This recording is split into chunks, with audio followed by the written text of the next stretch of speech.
पूस की रात हल्कू ने आकर स्त्री से कहा, सहना आया है, लाओ जो रुपए रखे हैं उसे दे दूं, किसी तरह गला तो छूटे। मुन्नी झाड़ू लगा रही थी, पीछे फिरकर बोली, 3 ही तो रुपए हैं, दे दोगे? तो कमाल कहाँ से आवेगा? माघ पूस की रात हार में कैसे कटेगी? उससे कह दो फसल पर दे देंगे, अभी नहीं। हल्कू एक क्षण अनिश्चित दशा में खड़ा रहा। पूस सिर पर आ गया। कंबल के बिना हार में रात को वह किसी तरह नहीं जा सकता, मगर सहना मानेगा नहीं। घुड़कियाँ जमावेगा, गालियाँ देगा, बला से जाड़ों में मरेंगे, बला तो सिर पर टल जाएगी।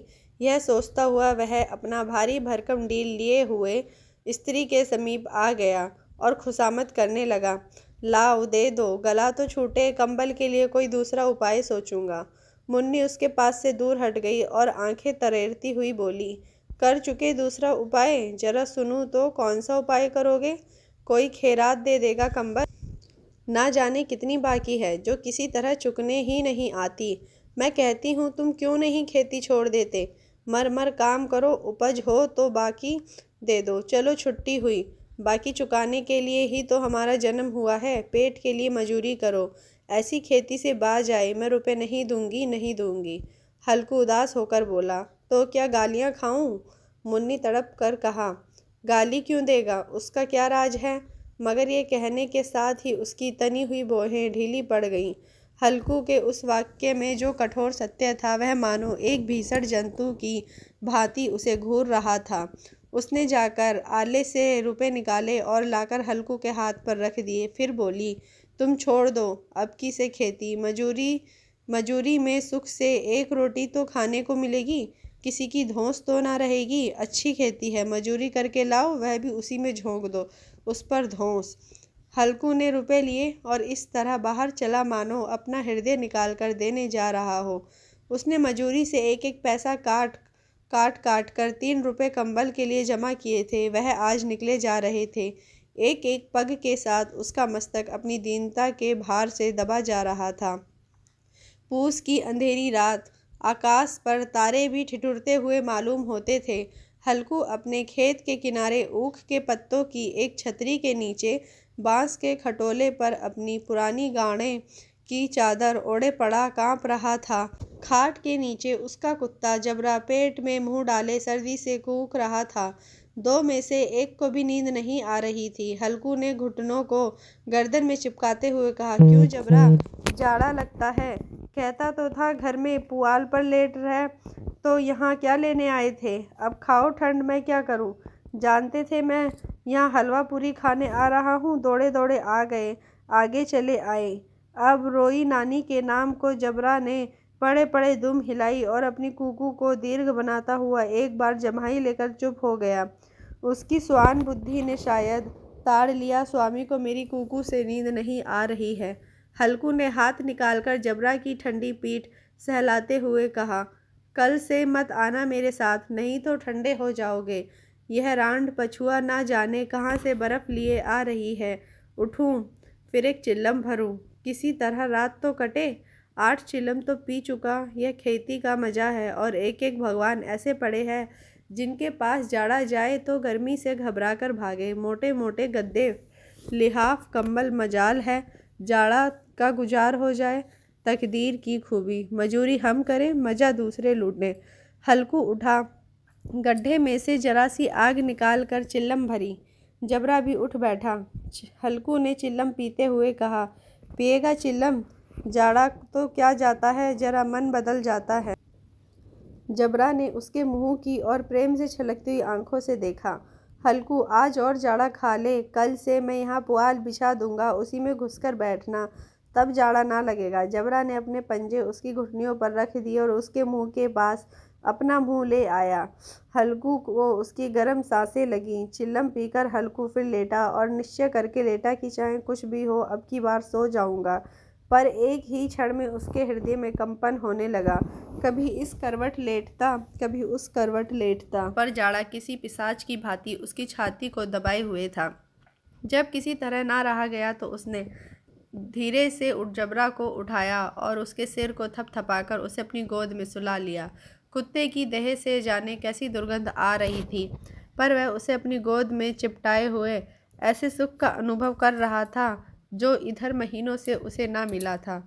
जबरा शायद यह समझ रहा था कि स्वर्ग यही है, और हल्कू की पवित्र आत्मा में तो उस कुत्ते के प्रति घृणा की गंध तक ना थी। अपने किसी अभिन्न मित्र या भाई को भी वह इतनी ही तत्परता से गले लगाता।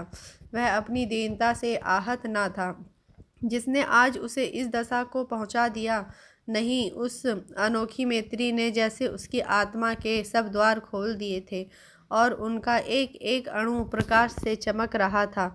सहसा जबरा ने किसी जानवर की आहट पाई।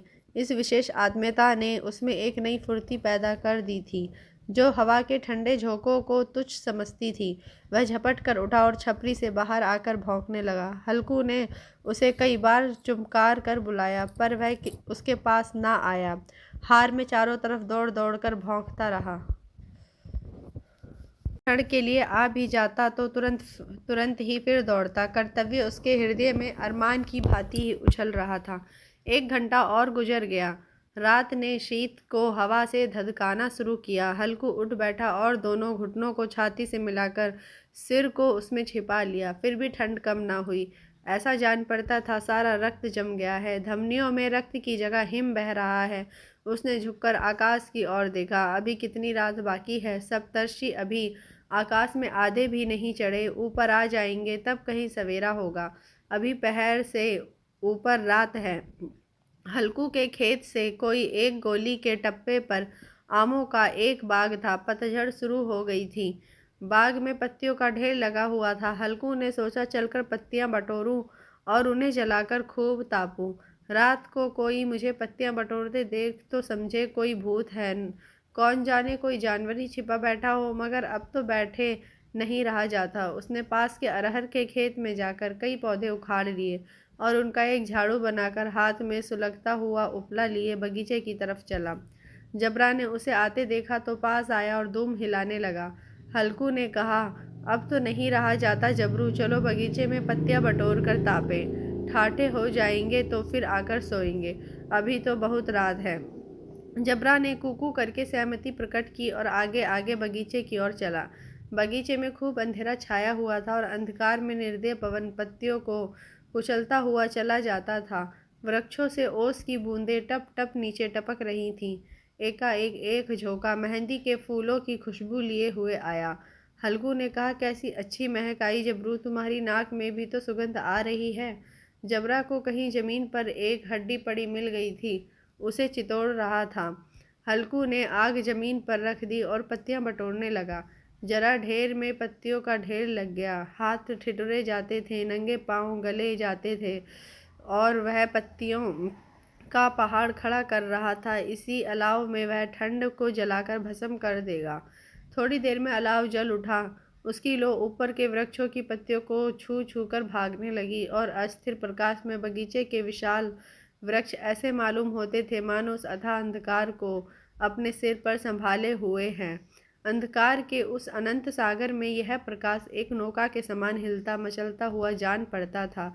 हल्कू अलाव के सामने बैठा आग ताप रहा था। एक क्षण में उसने दोहर उतार कर बगल में दबा ली, दोनों पांव फैला दिए मानो ठंड को ललकार रहा हो। तेरे जी में जो आए सो कर। ठंड की असीम शक्ति पर विजय पाकर वह विजय गर्व को हृदय में छिपा ना सकता था। उसने जबरा से कहा, क्यों जब्बर, अब ठंड नहीं लग रही है? जब्बर ने कू कू करके मानो कहा, अब क्या ठंड लगती ही रहेगी, पहले से यह उपाय न सूझा? नहीं, इतनी ठंड क्यों खाते? जब्बर ने पूंछ हिलाई। अच्छा आओ इस अलाव को कूद कर पार करें, देखे कौन निकल जाता है। अगर जल गए बच्चा तो मैं दवा ना करूँगा। जब्बर ने उस अग्नि राशि की ओर कतार नेत्रों से देखा। मुन्नी से कल न दह कह देना, नहीं तो लड़ाई करेगी। यह कहता हुआ वह उछला और उस अलाव के ऊपर से साफ निकल गया। पैरों में जरा लपट लगी पर वह कोई बात ना थी। जबरा आग के इर्द गिर्द घूमकर उसके पास आ खड़ा हुआ। हल्कू ने कहा, चलो चलो, इसकी सही नहीं, ऊपर से कूद कर आओ। वह फिर कूदा और अलाव के इस पार आ गया। पत्तियां जल चुकी थीं। बगीचे में फिर अंधेरा छा गया था। राख के नीचे कुछ कुछ आग बाकी थी जो हवा के झोंका आ जाने पर जरा जल उठती थी, पर एक क्षण में फिर आंखें बंद कर लेती थी। हल्कू ने फिर चादर ओढ़ ली और गर्म राख के पास बैठ गया। एक गीत गुनगुनाने लगा। उसके बदन में गर्मी आ गई थी, पर जो जो शीत बढ़ती जाती थी उसे आलस्य दबाए लेता था। जबरा जोर से भौंक कर खेत की ओर भागा। हल्कू को ऐसा मालूम हुआ कि जानवरों का एक झुंड खेत में आया है। शायद नील गायों का झुंड था। उसने कूदने दौड़ने की आवाज़ें साफ कानों में आ रही थीं। फिर ऐसा मालूम हुआ कि खेत में चर रही हैं। उनके चबाने की आवाज़ चर चर सुनाई देने लगी। उसने दिल में कहा, नहीं, जबरा के होते कोई जानवर खेत में नहीं आ सकता। नोच ही डाले, मुझे भ्रम हो रहा है का। अब तो कुछ सुनाई नहीं देता। मुझे भी कैसा धोखा हुआ। उसने जोर से आवाज़ लगाई। जबरा जबरा जबरा भौंकता रहा, उसके पास ना आया। फिर खेत के चरे जाने की आहट मिली। अब वह अपने को धोखा ना दे सका। उसे अपनी जगह से हिलना जहर लग रहा था। कैसा दंदाया हुआ था। इस जाड़े पाले में खेत में जाना, जानवरों के पीछे दौड़ना असहनीय जान पड़ा। वह अपनी जगह से ना हिला। उसने जोर से आवाज़ लगाई, ली हो, ली हो। जबरा फिर भौंक उठा। जानवर खेत चर रहे थे। फसल तैयार है। कैसी अच्छी खेती थी, पर ये दुष्ट जानवर उसका सर्वनाश किए डालते हैं। हल्कू पक्का इरादा करके उठा और 2-3 कदम चला, पर एकाएक हवा का एक ऐसा ठंडा चुभने वाला बिच्छू के डंक का सा झोंका लगा कि वह फिर बुझते हुए अलाव के पास आ बैठा और राख को कुरेद कर अपनी ठंड देह को गरमाने लगा। जबरा अपना गला फाड़ डालता था। नील गाय खेत का सफाया किए डालती थी और हल्कू गर्म राख के पास शांति से बैठा हुआ था। अकर्मण्यता ने रस्सियों की भांति उसे चारों तरफ से जकड़ रखा था। उसी राख के पास गर्म जमीन पर वह चादर ओढ़ कर सो गया। सवेरे जब उसकी नींद खुली तब चारों तरफ धूप फैल गई थी और मुन्नी कह रही थी, क्या आज सोते ही रहोगे तुम? यहाँ आकर रम गए और इधर सारा खेत चौपट हो गया। हल्कू ने उठकर कहा, क्या तू खेत से होकर आ रही है? मुन्नी बोली, हाँ, सारे खेत का सत्यानाश हो गया। भला ऐसा भी कोई सोता है? तुम्हारे यहाँ मड़ेला डालने से क्या हुआ? हल्कू ने बहाना किया, मैं मरते मरते बचा। तुझे अपने खेत की पड़ी है? पेट में ऐसा दर्द हुआ कि मैं ही जानता हूँ। दोनों फिर खेत के डांड पर आए। देखा, सारा खेत रोंदा पड़ा हुआ है और जबरा मड़ैया के नीचे चित लेटा है, मानो प्राण ही ना हो। दोनों खेत की दशा देख रहे थे। मुन्नी के मुख पर उदासी छाई थी, पर हल्कू प्रसन्न था। मुन्नी ने चिंतित होकर कहा, अब मजूरी करके माल गुजारी भरनी पड़ेगी। हल्कू ने प्रसन्न मुख से कहा, रात को ठंड में यहाँ सोना तो ना पड़ेगा।